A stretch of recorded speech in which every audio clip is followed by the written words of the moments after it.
Hello student, hello everyone, very good morning. कैसे हैं आप लोग? बढ़िया ही होंगे ना?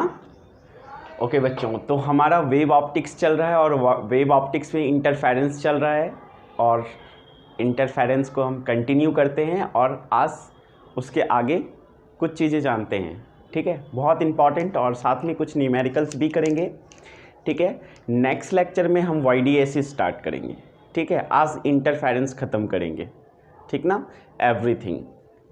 बच्चों, अब तक जो हम इंटरफेरेंस में पढ़ा दिए थे, वो इंटरफेरेंस में दो वेव होता था। सोर्स 1 से आता है, सोर्स 2 से आता है, Y1 वेव और Y2 वेव। Y1 वेव जो है वो है A1 sign omega T, omega T जो है फेज है ना, और A1 एम्पलीट्यूड है। फिर Y2 दूसरा सेकेंड वेव है, सोर्स 2 से निकला हुआ, और Y2 A2 sine omega T plus KX। A2 is amplitude of the second wave and omega T plus KX is phase φ2। Okay, तो इन दोनों वेव के बीच फेज डिफरेंस अगर कोहेरेंट सोर्स है तो कांस्टेंट होना चाहिए ना, तो ये फेज डिफरेंस हम φ2 माइनस φ1 ले लिए KX। ठीक है, फिर ये जो रिजल्टेंट वेव है, इनका एम्पलीट्यूड जो है, एम्पलीट्यूड निकाले थे रिजल्टेंट वेव का, वो आया A, और ये A इक्वल टू क्या होता है, A1 का स्क्वायर प्लस A2 का square plus 2A1 A2 cos phi, और फाई क्या है, फाई क्या है बच्चों, फाई है KX डेल्टा फाई ना, फेज डिफरेंस यहाँ पे दो वेव के बीच का फेज डिफरेंस। ठीक है, इंटेंसिटी के टर्म में देखे थे तो क्या आया, I1 plus I2 plus 2 root I1 I2 cos phi. ठीक है, अगर दो सोर्स का, इन दोनों सोर्स का इंटेंसिटी सेम हो, ठीक है, ये भी I हो और इसका भी इंटेंसिटी I हो, दोनों का इंटेंसिटी सेम हो, if I1 equal to I2, I ले लिया। ठीक है, तो रिजल्टेंट इंटेंसिटी भी किसी पर्टिकुलर पॉइंट P पर इसी फॉर्मूला से निकला, 4I cos square phi by 2। Right, अब फाई का वैल्यू चेंज करते चलिए और रिजल्टेंट इंटेंसिटी लेते चलिए। बच्चों, ये चीज़ तो अब तक हम देख लिए। ठीक है, अभी हम आपको बताएंगे कि इंटरफेरेंस का ग्राफिकली आपको हम समझाने की कोशिश करेंगे कि इंटरफेरेंस कैसे होता है। राइट, ग्राफिकल रिप्रेजेंटेशन हम आपको फील करवाने की कोशिश करेंगे कि इंटरफेरेंस में कैसे ये A1 प्लस A2 जुड़कर A ज़्यादा हो जाता है या A कम होता है। यहाँ देखिए cos फाई है, और cos फाई पे डिपेंड कर रहा है, अब A मैक्स भी हो सकता है और A मिनिमम भी हो सकता है, A मैक्सिमम भी हो सकता है, मिनिमम भी हो सकता है। बस डिपेंड कर रहा है कि यहाँ प्लस आया या माइनस, क्योंकि ये तो स्क्वायर टर्म है, हमेशा प्लस ही होगा। यहाँ पे प्लस माइनस डिपेंड कर रहा है, और ये प्लस माइनस यहाँ का डिपेंड कर रहा है cos फाई पे, मतलब फेज डिफरेंस पर डिपेंड करता है कि ये A मैक्सिमम होगा या ये A मिनिमम होगा। राइट, तो इस फेज पर डिपेंड कर रहा है। ठीक ना, तो वेव है, कहीं पे ज़्यादा कहीं पे कम होना ही है। राइट, ओके, अब हम आपको कोशिश कर रहे हैं ग्राफिकली रिप्रेजेंट करने का। मान लेते हैं ये Y1 है, ये सोर्स 1 से Y1 है, और Y1 का एम्पलीट्यूड है, कुछ न्यूमेरिकल वैल्यू लेते हैं, यहाँ A1 लिए हैं ना, A1 लिए हैं ना एम्पलीट्यूड का, और एम्पलीट्यूड क्या होता है, मीन पोजीशन से मैक्सिमम डिस्प्लेसमेंट एम्पलीट्यूड होता है ना, बोलो ना, हाँ। तो यहाँ पे कुछ वैल्यू ले लेते हैं, मान लेते हैं ये है कुछ 2 यूनिट, 3 यूनिट है, ये 3 यूनिट है कुछ। ठीक है, ओके, ये Y1 वेव है और ये Y2 वेव है, ये वाला। ठीक है, और ये भी कुछ यूनिट है, सेम हाइट लग रहा है, इसलिए इसके भी 3 यूनिट ले लेते हैं।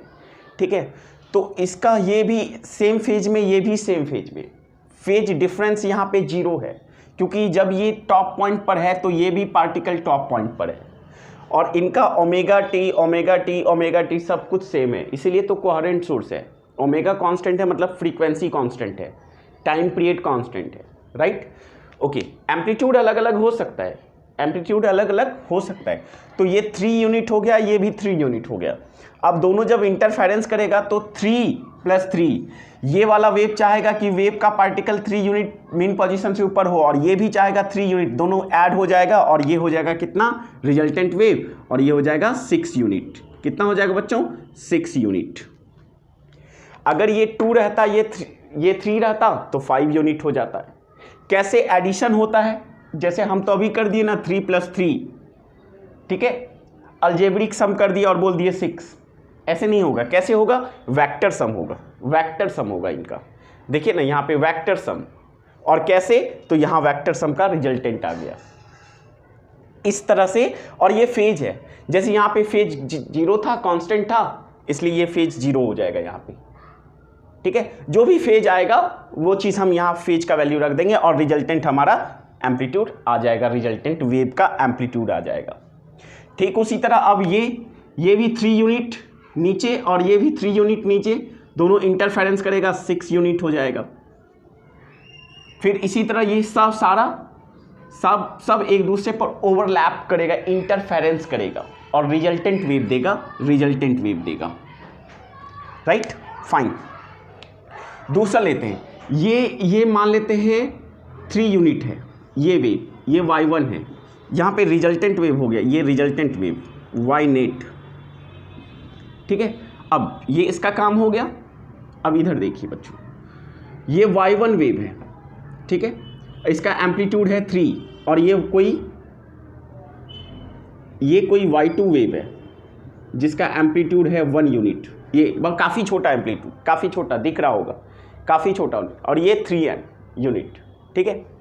अब ये दोनों जब इंटरफेरेंस करेगा, ये भी सेम फेज में ना, ये भी टॉप पॉइंट पर है, यहाँ के पार्टिकल भी टॉप पॉइंट पे है, ठीक है। जब ये इंटरफेरेंस करेगा तो ये हो जाएगा 3 + 1 4 यूनिट।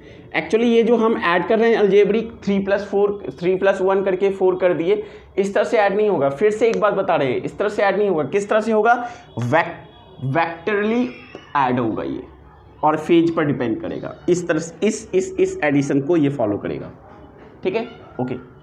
उसी तरह यहाँ पे भी है 3 यूनिट और यहाँ पे भी है 1 यूनिट, तो नीचे कितना हो जाएगा 4 यूनिट। इसी तरह से सब इंटरफेरेंस करेगा, ओवरलैप करेगा और रिजल्टेंट वेव आएगा, ठीक है, फाइन। नेक्स्ट, अब थोड़ा दूसरा चीज़ देख लेते हैं, रेड पेन में देख लेते हैं।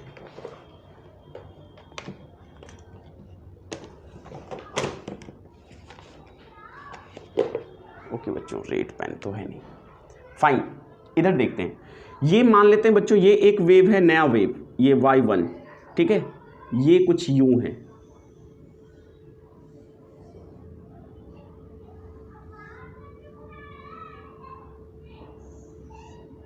यूं है, कुछ इस तरह से आगे बढ़ रहा है। ये यहां से यहां मान लो बच्चों 4 यूनिट है, 4 यूनिट, ठीक है, और ये भी होगा 4 यूनिट, और एक है ये यूं 2 यूनिट, या इसे भी 4 यूनिट ही मान लेते हैं, 4 यूनिट।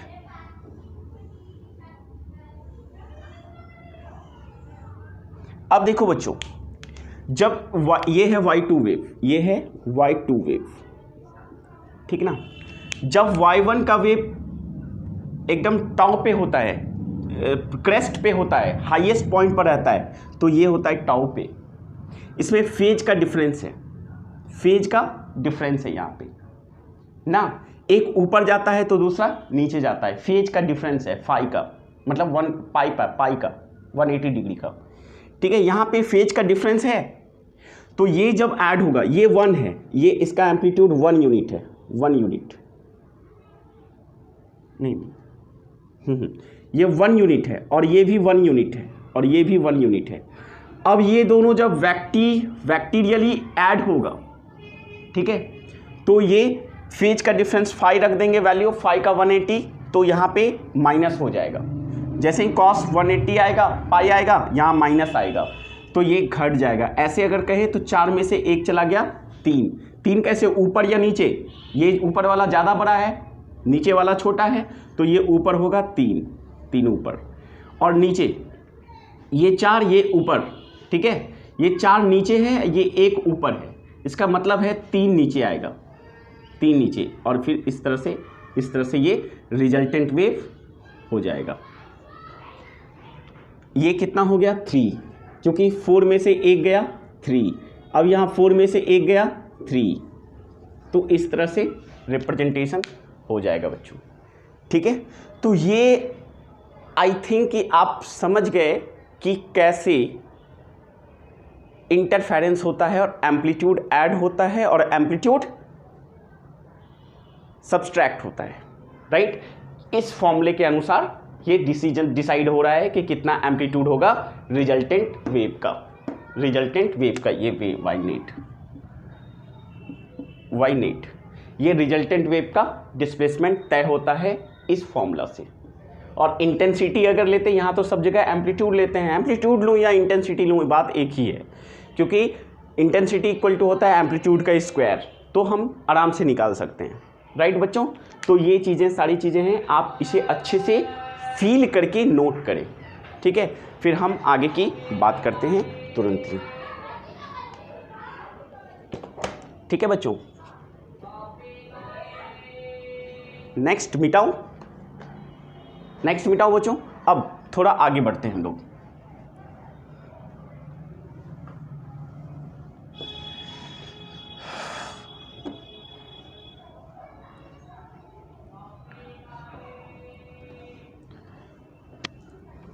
बच्चों हम लोग लास्ट चैप्टर जो हुआ है सेमीकंडक्टर, उसका डीपीपी सेंड किए हैं, जल्दी से सॉल्व करके मुझे व्हाट्सएप करो सारे बच्चे, ठीक है।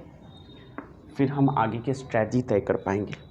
ओके बच्चों, ये हो गया। अब जबकि ये वेक्टर एडिशन का रिजल्टेंट वेव का एम्पलीट्यूड निकालने का फॉर्मूला आया, अब ये सारी बातें डिपेंड करता है यहाँ के प्लस माइनस पे कि ये क्या होगा। अगर ये प्लस होगा तो ये ए मैक्सिमम होगा, अगर ये माइनस होगा तो ए मिनिमम होगा। मतलब ये कि रिजल्टेंट वेव का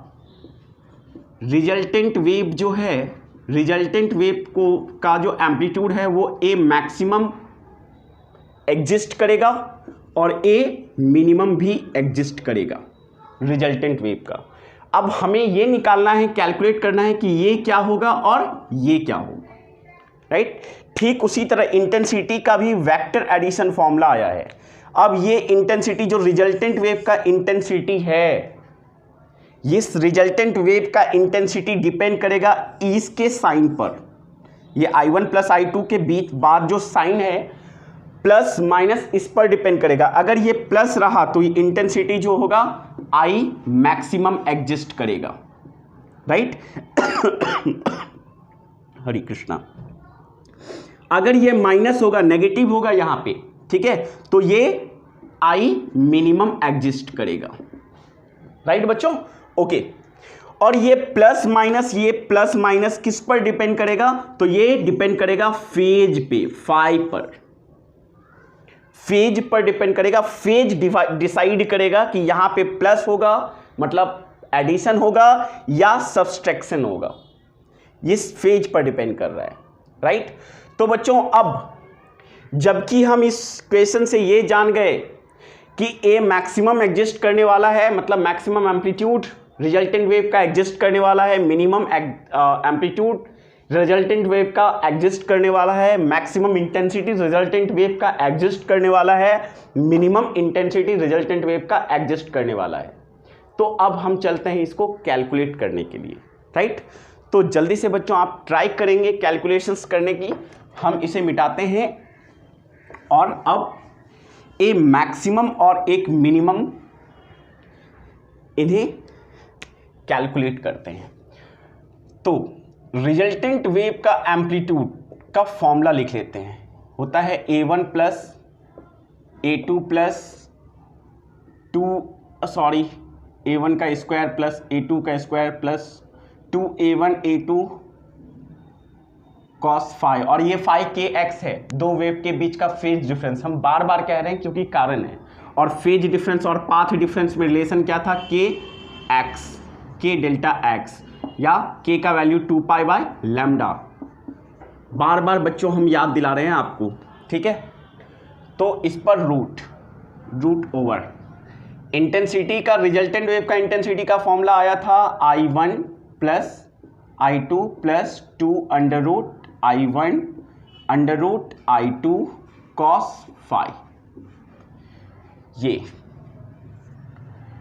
ये फॉर्मूला आया था एम्पलीट्यूड का और इंटेंसिटी का। अब इस पर हम लोग ए मैक्सिमम कैलकुलेट करने की कोशिश करेंगे और ए मिनिमम कैलकुलेट करने की कोशिश करेंगे। ठीक है बच्चों, ओके। ए मैक्सिमम या मैक्सिमम एम्पलीट्यूड या मैक्सिमम एम्पलीट्यूड, ए को मैक्स होने के लिए, ठीक है, इसको प्लस होना पड़ेगा और इसको प्लस होने के लिए cos फाई का वैल्यू प्लस होना पड़ेगा, मैक्सिमम होना पड़ेगा। For a max cos phi should be maximum, और cos फाई का मैक्सिमम वैल्यू कितना होता है 1, राइट। अब जब ये 1 होगा तो क्या हो जाएगा बच्चों, ए रिजल्टेंट वेव का एम्पलीट्यूड इक्वल टू A1 का स्क्वायर प्लस A2 का square plus 2A1 A2 cos phi का वैल्यू, cos का वैल्यू कितना 1, ठीक है। तो ये हो जाएगा क्या, A1 प्लस A1 का स्क्वायर प्लस A2 का स्क्वायर प्लस 2A1 A2 हो जाएगा। और ये देखिए तो A square plus B square plus 2AB का आ गया क्या फॉर्मूला, मतलब ये जो होगा वो होगा कुछ यूं, A1 प्लस A2 का स्क्वायर, रिजल्टेंट ये हो गया ए मैक्सिमम। ए मैक्सिमम हम कैलकुलेट कर लिए और होगा A1 प्लस A2 का स्क्वायर, ठीक है। ये आ गया ए मैक्सिमम। A1 क्या है, A1 है वेव 1 का एम्पलीट्यूड और A2 क्या है, वेव 2 का एम्पलीट्यूड, राइट। ठीक इसी तरह हमें निकालना है ए मिनिमम, ठीक है। ए मिनिमम कैलकुलेट करना है फॉर ए मिनिमम, या इधर करते हैं बच्चों minimum intensity, minimum amplitude, sorry minimum amplitude of resultant wave, resultant wave A minimum, A minimum, right. A minimum के लिए फिर से हम फॉर्मूला रखेंगे तो ए रिजल्टेंट वेव का होता है फॉर्मूला A1 प्लस A1 का स्क्वायर प्लस A2 का square plus 2A1 A2 cos phi, होता है ना। अरे इस पे रूट ओवर भी होता है,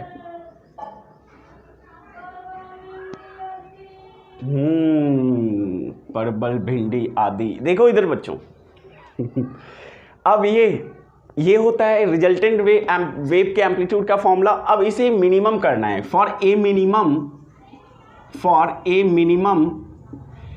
इस वैल्यू को नेगेटिव होना पड़ेगा। इसको नेगेटिव होने के लिए cos को क्या होना पड़ेगा, cos फाई को मिनिमम होना पड़ेगा और cos फाई का मिनिमम वैल्यू कितना होगा -1। तो सब्स्टिट्यूट कर देते हैं तो a इक्वल टू क्या हो जाएगा, अंडर रूट, इधर अंडर रूट मिस कर गया क्या, हाँ ये गलती हो गया था ना, ये हो जाएगा यूं, फिर ये हो जाएगा यूं, फिर यहाँ पे क्या हो जाएगा, यहाँ पे हो जाएगा A1 प्लस A2 का होल स्क्वायर और इस पर रूट ओवर, स्क्वायर और रूट कैंसिल, क्या हो जाएगा A1 प्लस A2, ए मैक्सिमम का ये फॉर्मूला आया A1 प्लस A2, ठीक है। थोड़ा सा सुधार रेक्टिफिकेशन था यहाँ पे, आप कर लेंगे, ठीक है, इंपॉर्टेंट फॉर्मूला है, ओके। उसी तरह यहाँ पे क्या होगा, A1 का स्क्वायर प्लस A2 का square minus 2A1 A2, right. अब A square plus B square minus 2AB किसका फॉर्मूला होता है,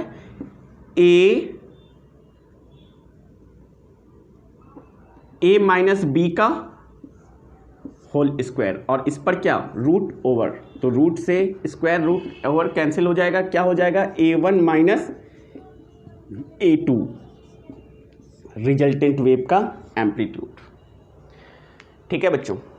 इसलिए आप देखे होंगे वहाँ पे हम लोग अलजेब्रिक सम किए थे या सब्सट्रैक्ट किए थे, क्योंकि यहाँ पे डायरेक्टली ये फॉर्मूला आया है, ठीक है। तो ये ए मिनिमम निकल रहा है, ए मिनिमम है ये, ए मिनिमम, ओके ओके बच्चों, तो ए मैक्सिमा आया A1 प्लस A2 दोनों एम्पलीट्यूड का सम, और ए मिनिमम आया A1 माइनस A2। अब अगर रेशियो हो ए मैक्सिमम और ए मिनिमम का, तो ratio of A maximum and A minimum, इनका अगर रेशियो पूछे तो क्या हो जाएगा, चलो देखते हैं। ए मैक्सिमम बाय ए मिनिमम, इनका रेशियो हो जाएगा क्या बच्चों, A1 plus A2 bye A1 minus A2। Check कर लो बच्चों, चेक कर लो, ये रेशियो आ गया, ठीक है। और न्यूमेरिकल्स भी इस पे एग्जिस्ट करता है बहुत अच्छे से, अच्छा न्यूमेरिकल, अच्छा नहीं मतलब नॉर्मल लेवल का न्यूमेरिकल इस पर होता है, ठीक है। तो ये बड़ा आसान है, और ए मैक्सिमम और ए मिनिमम का रेशियो निकाल लिए। हाँ, यहाँ पे कुछ एक्सपेरिमेंट भी कर सकते हैं हम, न्यूमेरिकल बेस्ड एक्सपेरिमेंट भी कर सकते हैं। ये क्या करते हैं हम, यहाँ पे A1 ज़बरदस्ती का कॉमन लेते हैं, A1 नहीं A2 ज़बरदस्ती का कॉमन लेते हैं, ज़बरदस्ती का अपनी मर्जी से, तो A1 बाय A2 इधर आ जाएगा और प्लस 1। ओके, इधर भी A2 ज़बरदस्ती का कॉमन लेते हैं, तो A2 बाय A2 कॉमन लिए तो क्या हो गया, A1 बाय A2 माइनस 1, ठीक है। A2 कैंसिल हो गया, मतलब यहाँ से हम चीज़ों को यहाँ लिखते हैं, ठीक है। ओके, तो ए मैक्सिमम और ए मिनिमम को ऐसे भी लिख सकते हैं, A1 और A2 के टर्म में क्या लिख सकते हैं, A1 by A2 plus 1 by A1 by A2 minus 1, ठीक है। ये भी हम ए मैक्स और ए मिन को ऐसे भी हम लोग रिप्रेजेंट कर सकते हैं, ठीक है बच्चों। देख लो, दिखाई दे रहा है ना, ठीक है, बड़े आसानी से। तो इस पर भी न्यूमेरिकल बेस्ड होता है, इस पर भी अच्छे न्यूमेरिकल्स बनते हैं, और इस पर तो खैर बनना ही है। ये दो इन चीज़ों को नोट करें, ये एम्पलीट्यूड के टर्म में। आप कोशिश करें खुद से कि आप इंटेंसिटी के टर्म में कैलकुलेट कर पाएँ, अगर हो पाए तो बच्चों। कर पाओगे क्या, अरे कोशिश करो ना, हो जाएगा, ठीक है। तो इसे हम लोग नोट करेंगे, जल्दी से नोट करो बच्चों। हो गया, थोड़ा सा इंटेंसिटी को भी देख लेते हैं, ठीक ना, इंटेंसिटी के टर्म में भी देख लेते हैं, मैक्सिमम इंटेंसिटी और मिनिमम इंटेंसिटी। तो इन सब चीज़ों को फिर मिलाते हैं, कोशिश करो तो बच्चों इंटेंसिटी को निकालने का। चलो भाई इंटेंसिटी देखते हैं, maximum intensity of resultant wave, maximum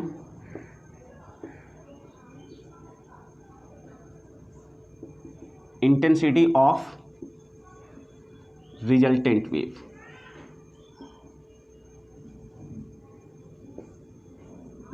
मतलब I maximum, right. For I maximum इसमें cos फाई का वैल्यू क्या होना पड़ेगा, cos फाई के वैल्यू को क्या होना पड़ेगा, मैक्सिमम, और मैक्सिमम कितना होता है, मैक्सिमम होता है 1। तो फॉर्मूला क्या हो जाएगा रिजल्टेंट इंटेंसिटी का, इस पर अगर हम 1 रख देते हैं तो क्या हो जाएगा बच्चों, I1 plus I2 plus 2 under root I2 cos phi, और cos फाई का वैल्यू 1। तो ये सिंपली फॉर्मूला हो जाएगा। अगर इसको रूट I1 को ए ले लेते हैं तो रूट I2, ठीक है, तो क्या हो जाएगा, रूट I1 का स्क्वायर प्लस रूट I2 का स्क्वायर, मतलब a square plus b square plus 2ab ना। तो ये क्या हो जाएगा, root I1 plus root I2 का स्क्वायर। ऐसा तो कोई बायो का स्टूडेंट नहीं है स्टूडेंट है जिसको समझ में नहीं आ रहा है, आई थिंक सबको आ रहा होगा, right.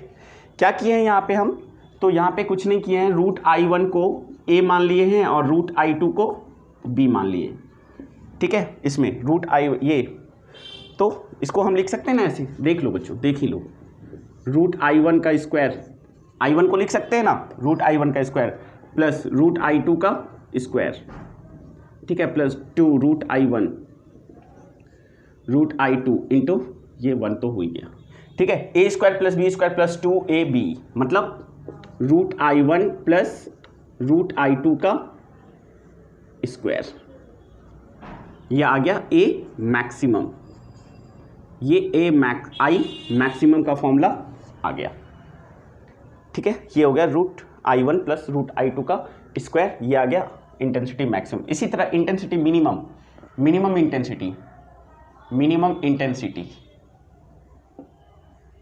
Minimum intensity of resultant wave, ठीक है। मतलब आई मिनिमम एग्जिस्ट करने वाला, ठीक है। और आई का फॉर्मूला होता है क्या, आई का फॉर्मूला क्या होता है बच्चों, रूट I1, बोलो ना, I1 plus I2 plus 2 root I1 root I2 cos phi for I minimum के लिए कॉस फाई का वैल्यू क्या होना जरूरी है, -1। तो आई मिनिमम क्या हो जाएगा, आई मिनिमम आ जाएगा I1 प्लस I2 प्लस ये माइनस हो जाएगा ना, -2I1, यहाँ की है ना माइनस, अरे यार अच्छा प्लस यार, ठीक है plus, -2 root I1 root I2, फिर से वही बात, रूट I1 का स्क्वायर, आई को क्या 1 को लिख सकते हैं, रूट I1 का स्क्वायर प्लस रूट I2 का स्क्वायर लिख सकते हैं, -2 रूट I1 रूट I2। तो इसको क्या लिख सकते हैं बच्चों, रूट I1 प्लस प्लस नहीं, A square plus B square -2ab, मतलब a माइनस बी का होल स्क्वायर, 2 का होल स्क्वायर, ये आई मिनिमम का फॉर्मूला आ गया। ओके बच्चों, ये आई मैक्सिमम आ गया और ये आई मिनिमम आ गया। अब इनका रेशियो भी हम कैलकुलेट कर सकते हैं बड़े आराम से, तो करें ना, रेशियो आई मैक्सिमम, रेशियो ठीक है, आई मैक्सिमम और I minimum. Maximum question I maximum और मिनिमम पे ही आपको मिलेगा। तो क्या हो जाएगा बच्चों, यहाँ पे root I1 plus root I2 का स्क्वायर, ये हो गया आई मैक्सिमम, ठीक है, by root A1 root I1 minus root I2 का स्क्वायर, ये आ गया क्या, ये आ गया रूट आई मैक्सिमम और आई मिनिमम का रेशियो। इस चीज़ को आप नोट कर लें बच्चों, ठीक है। हम कुछ न्यूमेरिकल्स देखते हैं अब,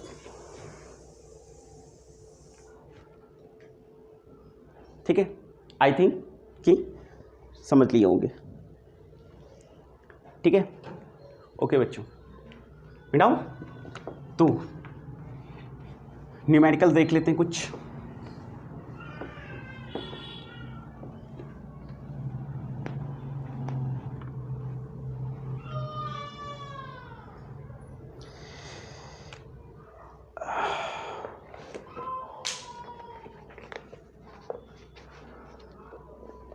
In interference, two amplitudes are A0 each and the intensity is I0। दो सोर्स है, सोर्स 1 और ये सोर्स 2, किसी पर्टिकुलर पॉइंट P पर मिलता है और यहाँ से रिजल्टेंट वेव निकलता है। कह रहा है इसका एम्पलीट्यूड जो है y1 का जो एम्पलीट्यूड है ये A0 है और इंटेंसिटी I0 है, ठीक है। इसका भी एम्पलीट्यूड A0 है और इंटेंसिटी I0 है, ठीक है। मतलब A1 जो है वो A0 है और A2 जो है वो भी A0 है, या फिर यूँ कहूँ कि I1 जो है वो I0 है और I2 जो है वो भी I0 है। ये क्वेश्चन है, find the resultant amplitude and intensity at a point where, किसी P पॉइंट पर, ठीक है, रिजल्टेंट एम्पलीट्यूड और इंटेंसिटी निकालना है। मतलब ए रिजल्टेंट AR निकालना है, रिजल्टेंट वेव का एम्पलीट्यूड और रिजल्टेंट वेव का इंटेंसिटी निकालना है। कब, कंडीशन, ये पॉइंट कहाँ, पहला, ठीक है, find resultant amplitude and intensity at a point P where, जहाँ पे path difference between two wave is 60 डिग्री। पाथ डिफरेंस, फेज डिफरेंस, जहाँ पे फेज डिफरेंस P पॉइंट पर फेज डिफरेंस मतलब दो वेव के बीच का फेज डिफरेंस डेल्टा फाई का वैल्यू दिया है 60 डिग्री। ठीक है, दूसरा second part difference between two waves is λ/3। Part difference दिया है दोनों वेव के बीच, कितना, λ/3। अब इन पर रिजल्टेंट वेव का इंटेंसिटी कैलकुलेट करना है। ठीक है, तो कैसे करेंगे जरा सोच के बताओ। 1 मिनट है। ठीक है, सिंपल सा। पहले क्या पूछा है, रिजल्टेंट एम्पलीट्यूड। रिजल्टेंट वेव का एम्पलीट्यूड क्या हो जाएगा, ए। रिजल्टेंट वेव का एम्पलीट्यूड होता है क्या, A1 का स्क्वायर प्लस A2 का square plus 2A1 A2 cos phi, और इस पर रूट ओवर। तो A1 का स्क्वायर कितना है, A0, तो A0 का स्क्वायर प्लस A0 का square plus 2A0 into A0 cos phi, और फाई कितना, 60 डिग्री, और 60 डिग्री का वैल्यू कितना होता है, cos 60 डिग्री क्या होता है, sin 60 होता है √3/2, तो cos 60 क्या हो जाएगा, 1/2। ठीक है, ओके। तो ये क्या हो जाएगा, यहाँ पे 2A0 का स्क्वायर, ठीक है, plus 2A0 square into 60 degree का वैल्यू 1/2। ठीक है, तो ये 2 क्या हो गया, कैंसिल, इस पर रूट ओवर कितना हो जाएगा बच्चों, 3A0 का स्क्वायर पर रूट ओवर, मतलब √3A0।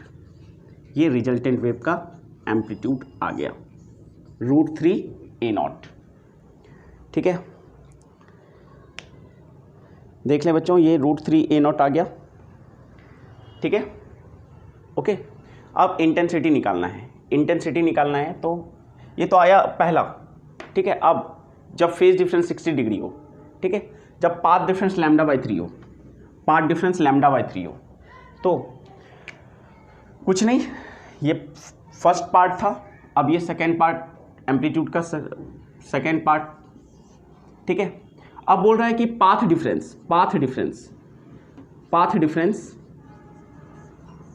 डिफरेंस जो है वो λ/3 है, और तो फिर हमें रिजल्टेंट एम्पलीट्यूड कैलकुलेट करने के लिए फेज चाहिए, और दिया हुआ है पाथ डिफरेंस चाहिए, फेज डिफरेंस दिया हुआ है पाथ डिफरेंस। तो फेज डिफरेंस और पाथ डिफरेंस में रिलेशन हमें मालूम है क्या, याद होगा कि फेज डिफरेंस इक्वल टू होता है k∆x। ये पूछा है, ये दिया हुआ है, ये क्या हो जाएगा 2πy लैम्डा, और डेल्टा x का वैल्यू कितना दिया है, λ/3, लैम्डा से लैम्डा कैंसिल, तो क्या आ गया 2π/3। फेज डिफरेंस क्या आ गया 2π/3। ठीक है, अब इस फेज का वैल्यू यहाँ पे फाई का cos 2π/3, और cos 2π/3 क्या होता है 0, π/2 पर 0 पर मैक्सिमम π/2 3π/2 क्या होता है 2π/, जल्दी से देख लो बच्चों, ये हो गया 0, ये हो गया π/2, ये हो गया पाई, ये हो गया 2π/3, नहीं 2π/3 मतलब 2 × 180 डिग्री बाई 3, 120 डिग्री, कितना 120 डिग्री, और cos 120 डिग्री कितना होता है, कैलकुलेट कर लेंगे हम लोग, 90 + 30। ठीक है, मतलब sin 30 डिग्री 1/2 कैंसिल हो जाएगा। ठीक है, तो अब यहाँ से हम लोग इससे ग्राफ नहीं, ठीक है, अब यहाँ पे हम लोग रिजल्टेंट वेव निकाल सकते हैं क्या, रिजल्टेंट वेव का एम्पलीट्यूड A1 A0 का स्क्वायर प्लस A0 का स्क्वायर प्लस 2A0 A2 × 1/2 पर रूट ओवर, आप कैलकुलेट कर लें जो भी आएगा वो। उसी तरह से आई मैक्सिमम और आई मिनिमम आई का वैल्यू निकालना है 60 डिग्री, ठीक है, और λ/3। सेम इंटेंसिटी का फॉर्मूला रखेंगे, इंटेंसिटी का फॉर्मूला क्या होता है I1 + I2 + 2√I1 √I2 cos कितना 5, इसमें एक बार वही फिर 5 फेज का वैल्यू 60 डिग्री रखेंगे तो निकालेंगे, ठीक है। फिर फेज का वैल्यू किस में रखेंगे, λ/3 से हम फेज निकाल लिए हैं, 2π/3 है, तो कैलकुलेट करके बड़े आराम से हम लोग आई मैक्सिमम रिजल्टेंट वेव का एम्पलीट्यूड और क्या इंटेंसिटी निकाल सकते हैं, ठीक है बच्चों। तो इस तरह के क्वेश्चंस यहाँ पे बनेंगे, ए मैक्सिमम और ए मिनिमम का भी कुछ क्वेश्चंस बनता है, ठीक है। हम होमवर्क दे रहे हैं, आप खुद से घर से बना के आइएगा, ठीक है बच्चों।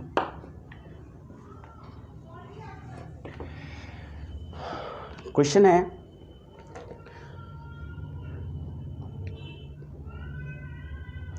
दो वेव है,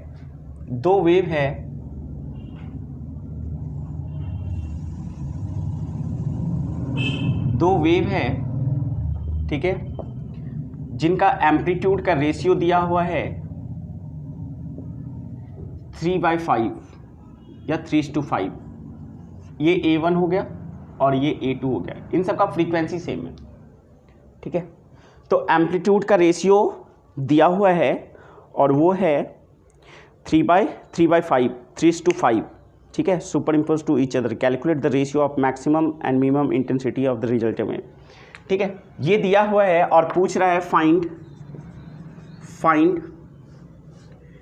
find I maximum I minimum क्या होगा।